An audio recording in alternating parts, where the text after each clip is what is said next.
કેમ છો ખેડૂત મિત્રો? બધા મજામાં જ છો? તો આપણા તરફથી બધાને જય શ્રી કૃષ્ણ। તો હવે આપણે માર્કેટમાં તલ છે, મગફળી છે, એના વિડીયો નહીં બતાવી કે ચોમાસાનું વાવેતર છે, આપણે ઘરની દુકાન છે જય કિસાન એગ્રો, તો વિડીયોથી બને એટલે તમને માહિતી શેર કરી કે આવનારા સમયમાં તમે કોઈ પણ પાક બનાવશો તો એમાં શું કરવું। ધારો કે અત્યારે બધાને એક તો મેઇન ટાર્ગેટ છે, હવે કપાસ સોંપી દીધો તો એવી કઈ દવા આવે ખડ બાળ, આપણે ખડ બાળવાનો અંદાજ બહુ છે આપણને બધાને, એમાં હું આવી ગયો કેમ કે મારી વાડી મારા પપ્પા મારે કીધું ન કરતા હોય એટલે એવું છે।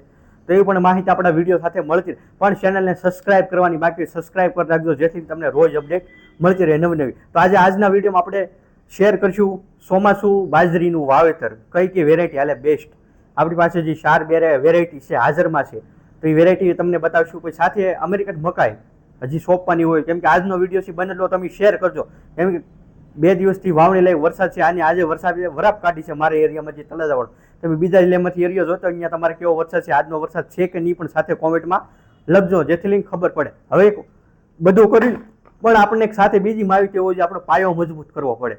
પાયો મજબૂત કરવા માટે પાયાના ખાતર સારું આપવું પડે। તમે બાજરીનું વાવેતર કરો કે કપાનું કરો કે પછી મગફળીનું કરો તો આપણી પાસે એક લીંબોળીનો ખોળ હાજરમાં છે, બહુ બેસ્ટ છે, મતલબમાં તમે પાયામાં વાપરો એટલે જમીનજન્ય રોગ ઓછો લાગે, તળકીડી છે, મુંડા છે, ઉદય છે, XYZ કોઈ પણ છે, મૂળમાં ન લાગે। મૂળ મજબૂત હોય તો છોડની ઉપર ગ્રીનરી, એની હાઇટ વધશે, તમને દેખાવ વધશે, પણ મૂળમાં એને વાંધો હશે તો એ કોઈ સફળતા નથી મળવાની। એટલે પાયો મજબૂત રાખજો। આપણે મકાન બની તો પાયો મજબૂત રાખી છે, આવું પણ હું કહેતો રહીશ, મારી પાસે હશે હજી સત્ય હશે, હજી તમને કંઈક જાણવા મળશે, બાકી અપનાવું ન અપનાવું તમારી ઈચ્છા, કેમ કે આપણે કહીએ તો કઈ 100% અપનાવવા નથી, 10 ખેડૂત અપનાવશે તો 10 ને ફાયદો થાય તો 10નો ખર્ચ ઘટશે, કેમ કે સાથે તમે પાયો મજબૂત કરશો તો ઉપરની દવા ઓછી વાપરવી પડશે, ઉપરની ઓછી દવા વાપરવી તમારો ખર્ચ ઘટશે, પછી ઉત્પાદન સારો આવશે તો તમને સરવાળે ખર્ચ કરતા ઉત્પાદન વધે એવી આપણી ગણતરી છે। પછી સાથે ચોમાસું છે આવી ગયું છે, વૃક્ષ વાવવાનું ખાસ રાખજો।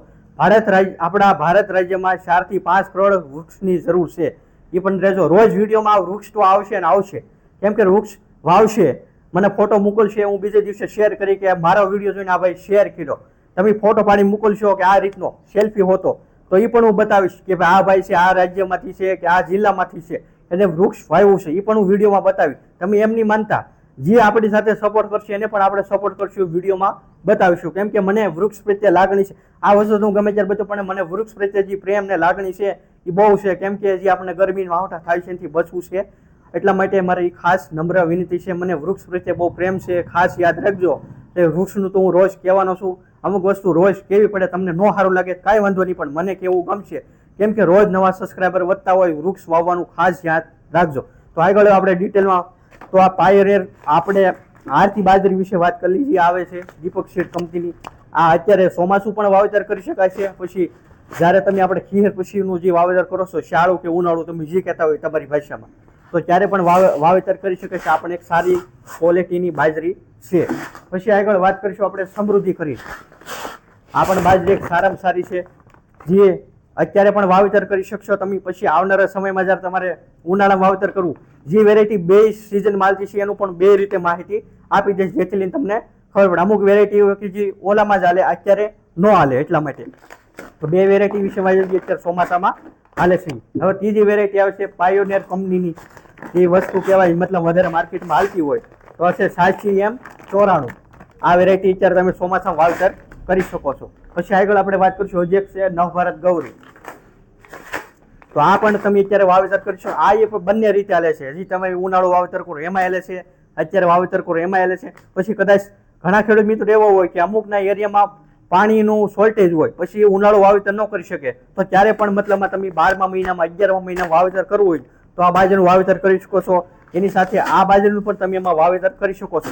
જે મેં તમને બંને રીતે હાલે છે બાજરી કીધું છે, એ તમારે દિવાળી પછી તમારે કદાચ કરવી હોય તો અમુક વેરાયટી એ રીતે પણ હાલે છે, પણ માહિતી મેં તમને આપી દીધી। જે આપણી પાસે અત્યારની ચોમાસુમાં જે સારી બાજરી થાય છે એની વેરાયટી હાજરમાં છે, એની માહિતી આપી દીધી। હવે તમારે કોઈ પણ પ્રશ્ન નીચે મોબાઈલ નંબર આવે છે। પછી આપણી પાસે એક હજી બાજરી હાજરમાં છે, ઇનોવેટિવ કંપનીની આવે છે, આ 888, આ પણ તમે જોઈ શકો છો બેનર સાથે, આ પણ એક 5મી વેરાયટી છે, આ બંને રીતે હાલે છે। તો હવે આ માહિતી આવી ગઈ, હવે તમને સાથે એક માહિતી આપી, અમેરિકન મકાઈ જે 1-2 દિવસમાં વાવેતર કરવાનું હોય કોઈને, તો અમેરિકન મકાઈમાં મીઠાશ મકાઈ આપણી પાસે હાજરમાં છે, સિઝન્ટેની એક નવી મકાઈ આવી છે, એ પણ આપણી પાસે મળી રહેશે. કેમ કે કાલે સ્ટોક હતો એ ખાલી થઈ ગયો છે એટલે ખોખું બતાવ્યું કેમ નથી તમને કઈ રીતનું આવે છે ઈ. આપણી પાસે ગોલ્ડન ક્રોપ જે હાલે છે આ પણ હાજરમાં છે. પછી એક નવી વેરાયટી બહુ સારામાં સારી નીકળી છે જે આ અક્ષય કંપનીની 30 નંબર કરીને વેરાયટી આવે છે. આનું વાવેતર તમે વધારે વાવેતર કરતા હોય 5 વીઘાનું મતલબ 5 કિલો વાવેતર કરતા હોય, 3 તમે જે હાલતા વાવો 2 કિલો આવો. આ વેરાયટી પણ બહુ સારી છે. જ્યાં સુધી તમે કોઈ પણ વસ્તુ નવી આવે માર્કેટમાં વાવેતર નહીં કરો ત્યાં તમને અનુભવ નહીં થાય. કોઈ પણ વસ્તુ હોય એમાં તમારે નવી વસ્તુ આવી એનું વાવેતર કરો તો તમને સફળતા મળવાની છે. તો અહીં મકાઈની માહિતી આપી દીધી, તમને બાજરીની આપી દીધી, કપાસની વેરાયટી પણ તમારે જોવી હોય તો હાજરમાં છે. જે તમારે જોતી હોય જે બ્રાન્ડ વસ્તુ હાલતી હોય આપણી કપાસમાં પણ હાજરમાં છે. અહીં જોઈ શકો છો એટીએમ છે, મંગલમનું જે 251 આવે છે આનું 2 વેરાયટી એ પણ હાજરમાં છે. પછી કોટ બેગ છે, ઘણી વેરાયટી છે. તો બધી વસ્તુ આપણી પાસે હાજરમાં છે. તો વિડીયોનો આપણો આજનો અહીં પૂર્ણ થાય છે. રોજ આવી નવી માહિતી આપણી સાથે મળતી રહેશે.